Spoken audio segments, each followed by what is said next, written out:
ನಮಸ್ಕಾರ ಸ್ನೇಹಿತರೆ, ರಾಜ್ಯದಲ್ಲಿ ಯತ್ನಾಳ್ ಕ್ರೇಜ್ ಜಾಸ್ತಿ ಆಗಿದೆ. ಅದರಲ್ಲೂ ಗಣಪತಿ ಹಬ್ಬ ಆದ್ರ ಮೇಲೆ ಎಲ್ಲ ಕಡೆ ಹಿಂದೂ ಫೈರ್ ಬ್ರ್ಯಾಂಡ್ ಯತ್ನಾಳ್ ಹವಾ ಜೋರಾಗಿದೆ.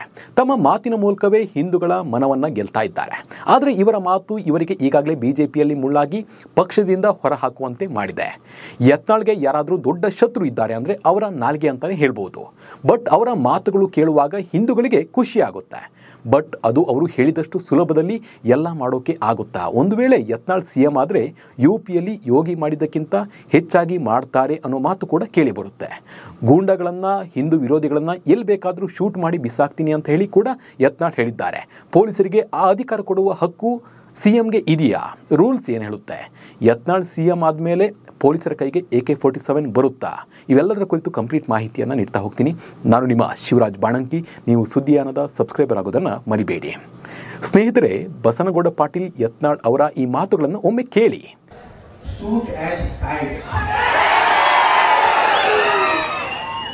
ಪೊಲೀಸ್ ಕೈಯಾಗಿ ಏನದು ಹಳಿ ಬಂದೂಕ ನಿಮ್ಮೆಲ್ಲ ಆಶೀರ್ವಾದದಿಂದ ಮುಖ್ಯಮಂತ್ರಿ ಅವರು ಎಲ್ಲ AK-47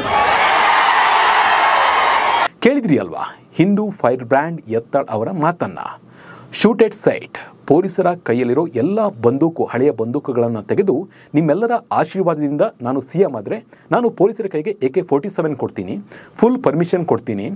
ಕ್ವಾಯಿಂಕ್ ಅಂದರೆ ಹೊಡಿರಿ. ಅವರು ಶಾಂತಿಯಿಂದ ಇರೋಕ್ಕೆ ಸಾಧ್ಯನೇ ಇಲ್ಲ. ಅವರು ಹೇಳೋದನ್ನು ಕೇಳಲ್ಲ. ಅಂದರೆ ಮುಸ್ಲಿಂ ಅವರಿಗೆ ಹೇಳಿದ್ದು, ಹಿಂದೂ ವಿರೋಧಿಗಳಿಗೆ ಇದೇ ಗತಿ ಅಂತ ಹೇಳಿ ಯತ್ನಾಳ್ ಅವರು ನೇರವಾಗಿ ಹೇಳಿದ್ದು ದಾವಣಗೆರೆಯಲ್ಲಿ. ಈ ಮಾತುಗಳನ್ನು ಕೇಳಿದ ಮೇಲೆ ಸಾಕಷ್ಟು ಜನಕ್ಕೆ ಇದು ಸಾಧ್ಯನಾ? ಯತ್ನಾಳ್ ಸಿಎಂ ಆದರೆ ಹೇಗೆ ಬೇಕಾದರೂ ಹಾಗೆ ಮಾಡಬಹುದಾ ಅನ್ನೋ ಡೌಟ್ ಶುರುವಾಗಿದೆ. ಯುಪಿಯಲ್ಲಿ ಯೋಗಿ ಮಾಡಿದಂತೆ ಕರ್ನಾಟಕದಲ್ಲಿ ನಾನು ಮಾಡ್ತೀನಿ ಅನ್ನೋದು ಯತ್ನಾಳ್ ಅವರ ನಿಲುವು. ಬಟ್ ಯತ್ನಾಳ್ ಹೇಳಿದ್ದೆಲ್ಲ ಮಾಡೋಕೆ ಆಗಲ್ಲ. ಅದಕ್ಕೆ ಒಂದಿಷ್ಟು ಕಾನೂನುಗಳಿವೆ. ಹಿಂದೂ ವಿರೋಧಿ ಅಂತಾನೋ, ಕೊಲೆ ಮಾಡಿದ್ದಾನೆ ಅಂತಾನೋ, ಗಲಭೆ ಮಾಡಿದ್ದಾನೆ ಅಂತಾನೋ ಪೊಲೀಸರು ಅವರ ಮೇಲೆ ಸುಖ ಸುಮ್ಮನೆ ಗುಂಡು ಹಾರಿಸಿ ಶೂಟ್ ಮಾಡೋಕೆ ಆಗಲ್ಲ. ನಿಮಗೆ ಗೊತ್ತಿರಲಿ, ಒಬ್ಬ ಪೊಲೀಸ್ ಅಧಿಕಾರಿ ಒಬ್ಬ ಆರೋಪಿ ಮೇಲೆ ಎನ್ಕೌಂಟರ್ ಮಾಡಿದರೆ ಅವರು ಟಿವಿಯಲ್ಲಿ ಒಂದು ಅರ್ಧ ಗಂಟೆ ಹೀರೋ ಆಗ್ಬೋದು.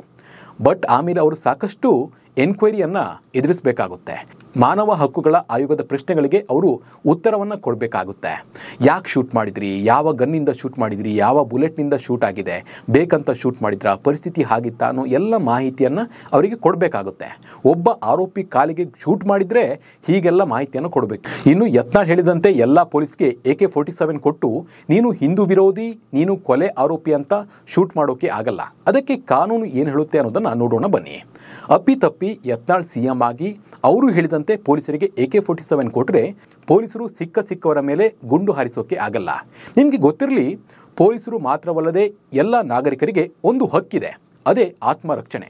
ಯಾವುದಾದ್ರೂ ಒಬ್ಬ ವ್ಯಕ್ತಿ ನಿಮ್ಮ ಮೇಲೆ ದೈಹಿಕವಾಗಿ ತೀವ್ರ ಹಲ್ಲೆ, ಆಯುಧ ಪ್ರಯೋಗ ಮಾಡಿ ಕೊಲ್ಲುವ ಉದ್ದೇಶದಿಂದ ಎರಗಿ ಬಂದಾಗ ಆತ್ಮರಕ್ಷಣೆಗಾಗಿ ಆತನ ಮೇಲೆ ಪ್ರತಿದಾಳಿ ನಡೆಸಬಹುದು. ಪ್ರತಿದಾಳಿ ಅಂತ ಅವನ್ನ ಕೊಲೆ ಮಾಡಬೇಕಂತೇನೂ ಅಲ್ಲ.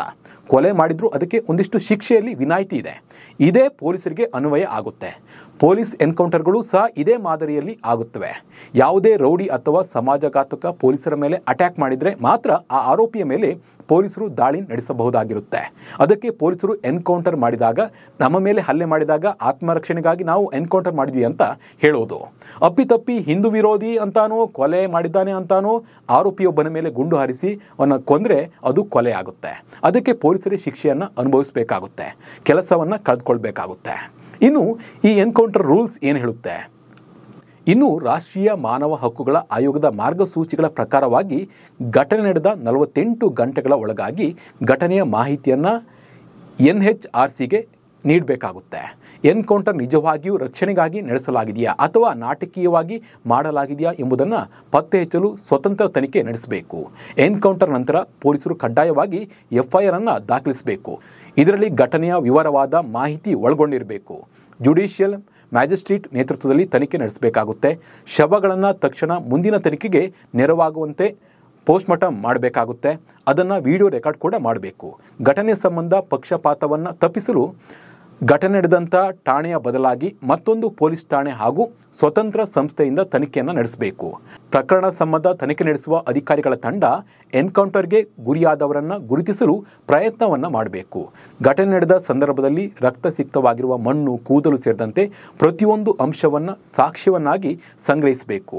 ಘಟನೆಯಲ್ಲಿ ಬಳಕೆಯಾದಂಥ ಬಂದೂಕು ಮತ್ತು ಗುಂಡುಗಳನ್ನು ಸಂರಕ್ಷಣೆ ಮಾಡಬೇಕು, ಅದನ್ನು ರಕ್ಷಣೆ ಮಾಡಿಕೊಂಡು ಅದರ ಮೇಲೆ ಕೂಡ ತನಿಖೆಯನ್ನು ಮಾಡಬೇಕು. ಸಾಧ್ಯವಾದಲ್ಲಿ ಗುಂಡೇಟು ಬಿದ್ದಂಥ ಪ್ರದೇಶದಲ್ಲಿ ಅದಕ್ಕೆ ಸಂಬಂಧಿಸಿದಂತೆ ಎಲ್ಲ ರೀತಿಯ ಅವಶೇಷಗಳನ್ನು ಪತ್ತೆ ಮಾಡಬೇಕು. ಪೊಲೀಸರು ನಡೆಸುವ ಎಲ್ಲ ಗುಂಡಿನ ದಾಳಿ ಪ್ರಕರಣದಲ್ಲಿ ಎಲ್ಲ ಮಾಹಿತಿಯನ್ನು ಮ್ಯಾಜಿಸ್ಟ್ರೇಟ್ ನ್ಯಾಯಾಲಯಕ್ಕೆ ತಲುಪಿಸಿ ವಿಚಾರಣೆಯನ್ನು ನಡೆಸಬೇಕು. ಘಟನೆ ಸಂಬಂಧಿಸಿದಂತೆ ಎಲ್ಲ ಮಾಹಿತಿಯನ್ನು ರಾಷ್ಟ್ರೀಯ ಮಾನವ ಹಕ್ಕುಗಳ ಆಯೋಗ ಮತ್ತು ರಾಜ್ಯ ಮಾನವ ಹಕ್ಕುಗಳ ಆಯೋಗಕ್ಕೆ ರವಾನೆಯನ್ನು ಮಾಡಬೇಕು. ತನಿಖೆಯಲ್ಲಿ ಯಾವುದೇ ರೀತಿಯ ಗಂಭೀರ ದೋಷಗಳು ಕಂಡು ಬರೆದಿದ್ದರೆ ಈ ಪ್ರಕರಣದಲ್ಲಿ ರಾಷ್ಟ್ರೀಯ ಮಾನವ ಹಕ್ಕುಗಳ ಆಯೋಗ ಮಧ್ಯಪ್ರವೇಶ ಮಾಡಬೇಕಾದ ಅಗತ್ಯ ಎದುರಾಗುವುದು ಇಲ್ಲ. ಇನ್ನು ಎನ್ಕೌಂಟರ್ ಮಾಡಿದಂಥ ಪೊಲೀಸ್ ಅಧಿಕಾರಿಗೆ ತಕ್ಷಣ ಬಡ್ತಿ ಹಾಗೂ ಶೌರ್ಯ ಪ್ರಶಸ್ತಿಯನ್ನು ನೀಡಬಾರದು. ತನಿಖೆ ಪೂರ್ಣಗೊಂಡ ಬಳಿಕ ಸಾಕ್ಷ್ಯಾಧಾರಗಳಲ್ಲಿ ಅದು ನಕಲಿ ಎನ್ಕೌಂಟರ್ ಎಂಬ ಅಂಶ ಗೊತ್ತಾದ ತಕ್ಷಣ ಅಂತಹ ಕೃತ್ಯಕ್ಕೆ ಕಾರಣವಾದ ಅಧಿಕಾರಿಯನ್ನ ಸೇವೆಯಿಂದ ಅಮಾನತುಗೊಳಿಸಿ ಶಿಸ್ತು ಕ್ರಮವನ್ನು ಕೈಗೊಳ್ಳಬೇಕು ಅಂತ ಹೇಳಿ ಈ ಒಂದು ರೂಲ್ಸ್ ಹೇಳುತ್ತೆ. ಇನ್ನು ಮೃತಪಟ್ಟ ಸಂತ್ರಸ್ತರನ್ನ ಅವಲಂಬಿಸಿರುವ ಕುಟುಂಬಸ್ಥರಿಗೆ ಕಾನೂನು ಪ್ರಕಾರ ಪರಿಹಾರವನ್ನು ಒದಗಿಸಬೇಕಾಗುತ್ತೆ. ಇಷ್ಟೆಲ್ಲ ರೂಲ್ಸ್ಗಳಿವೆ. ಇಷ್ಟೆಲ್ಲ ರೂಲ್ಸ್ಗಳು ಇರಬೇಕಾದ್ರೆ ಯತ್ನಾಳ್ ಹೇಳಿದಂತೆ ಕರ್ನಾಟಕದಲ್ಲಿ AK-47ನಲ್ಲಿ ಡಮ್ ಡಮ್ ಅಂತ ಗುಂಡು ಹಾರಿಸೋಕೆ ಆಗಲ್ಲ. ಪೊಲೀಸರು ಈಗ ಇರೋ ಗನ್ನೇ ಯೂಸ್ ಮಾಡ್ತಾ ಇಲ್ಲ. ಇನ್ನು AK-47ನಲ್ಲಿ ಹಿಂದೂ ವಿರೋಧಿಗಳ ಮೇಲೆ ಶೂಟ್ ಮಾಡೋಕೆ ಆಗಲ್ಲ. ಇದನ್ನು ಊಹೆ ಮಾಡೋಕ್ಕೂ ಕೂಡ ಆಗಲ್ಲ. UPಯಲ್ಲಿ ರೌಡಿಗಳ ಕಾಟ ಜಾಸ್ತಿ ಇತ್ತು. ಅಲ್ಲಿ ಕರ್ನಾಟಕದ ಥರ ಅಲ್ಲ. ಅಲ್ಲಿ ರೌಡಿಗಳೇ ಪೊಲೀಸರ ಮೇಲೆ ಅಟ್ಯಾಕ್ ಮಾಡ್ತಾ ಇದ್ರು. ಹೀಗಾಗಿ ಯೋಗಿ ಪೊಲೀಸರಿಗೆ ಪವರ್ ಕೊಟ್ಟು ರೌಡಿ ಶೀಟರ್ಗಳನ್ನು ಎನ್ಕೌಂಟರ್ ಮಾಡಿದ್ರು. ಬಟ್ ಅಲ್ಲಿ ಮಾಡಿದ್ರು ಅಂತ ಕರ್ನಾಟಕದ ಪೊಲೀಸರ ಕೈಗೆ AK-47 ಕೊಡೋಕೆ ಆಗಲ್ಲ. ಅವರು ಶೂಟ್ ಮಾಡೋಕ್ಕೂ ಕೂಡ ಆಗಲ್ಲ. ಅದಕ್ಕೆ ಸಾಕಷ್ಟು ಕಾನೂನು ರೂಲ್ಸ್ಗಳು ಇವೆ. ಈ ಬಗ್ಗೆ ನಿಮಗೆ ಏನು ಅನಿಸುತ್ತೆ ಅನ್ನೋದನ್ನು ಕಮೆಂಟ್ ಮೂಲಕ ತಿಳಿಸಿ. ನಮಸ್ಕಾರ.